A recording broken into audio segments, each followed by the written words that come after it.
La maîtrise des médicaments est un acte obligatoire pour tous les personnels inscrits dans le domaine médical. Non seulement les praticiens, mais aussi les étudiants, des filières médicales et paramédicales, les vendeurs en pharmacie, ainsi que toute personne ayant intérêt à ce domaine.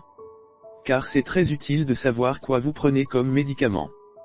Quoi vous consommez. Quelle dose vous consommez. À quel point tel ou tel médicament est néfaste pour vous. Et surtout soit pour certains médicaments qui se sont exposés aux ventes sans prescription.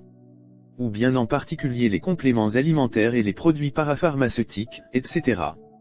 Avec l'évolution du nombre des maladies qui existent partout dans le monde, chaque fois un nouveau médicament est inscrit dans le marché des médicaments. Chaque fois un nouveau nom générique est ajouté à la liste du vocabulaire du cabinet pharmaceutique.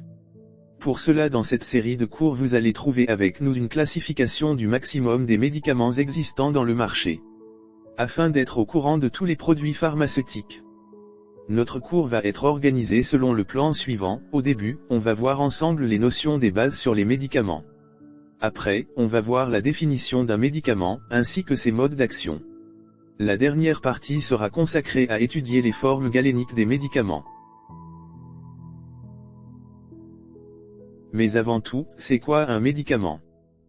Un médicament est tout produit qui englobe des propriétés afin de soit guérir une maladie, soit prévenir le risque d'une maladie, quoi que ce soit humaine ou animale. Il y a plusieurs classes des médicaments dont on va prochainement les voir tous un par un sur nos séries de cours.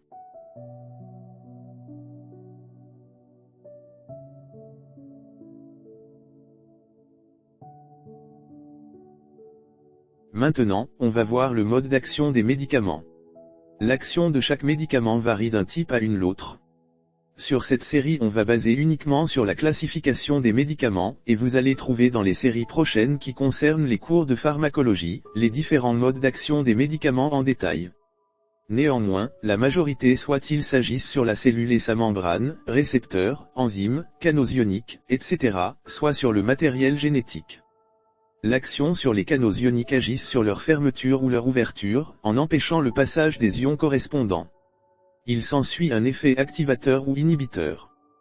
Certains médicaments agissent sur les récepteurs en stimulant leur action, ils sont dits agonistes, et ils ont une haute affinité et possèdent une importante activité intrinsèque. La thérapie génique concerne le remplacement des gènes altérés par des gènes sains. Forme galénique d'un médicament. Les médicaments se trouvent sur différentes formes, néanmoins sur une ordonnance médicale vous n'allez pas trouver la nomination complète de la forme, mais vous allez trouver des abréviations courtes. C'est ce qu'on va le voir par suite, ainsi apprendre ces formes sera la clé pour apprendre la lecture d'une ordonnance.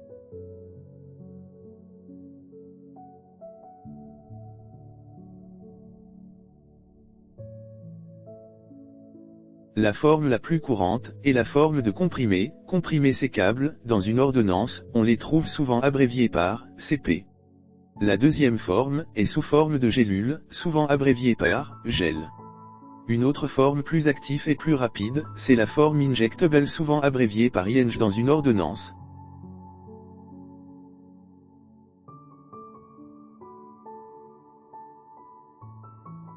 Une autre variété de formes existe, comme des médicaments de forme d'ampoule buvable souvent abréviés par AB. Ainsi, on note la présence de formes suppositoires, souvent abréviées par SUP. Et la forme sachet de poudre souvent abréviée SCHT.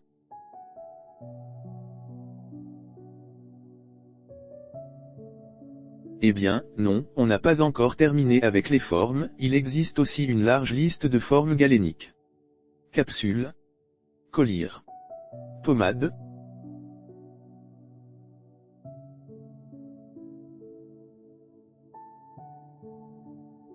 comprimé à croquer ou effervescente, croque-et-feu. Dispositif transdermique, patch. Conditionnement de liquide pour perfusion.